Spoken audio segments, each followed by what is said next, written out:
Welcome guys, in front of me I have Sharp Aquos Smart LED TV 40-inch and I'm going to show you how we can set up channels on this TV. So at the first we have to use our remote control and go for the right upper corner to enter the settings. So just use arrows to reach that point.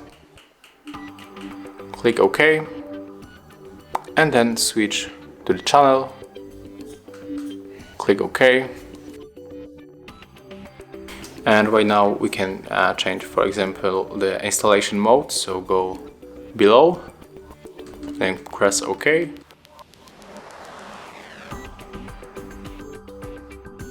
Channel installation mode, yeah. And then we can just go for the scan. So click OK to enter.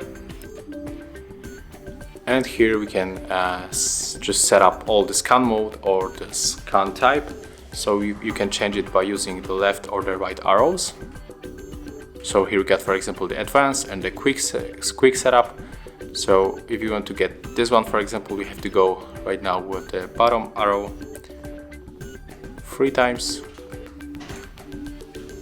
and the last one, and then click OK. And after that, as you can see, the scanning is in process, so we have to wait.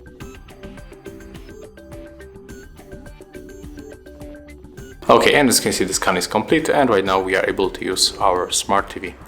So thank you guys for watching, leave thumbs ups, comments and subscribe to our channel.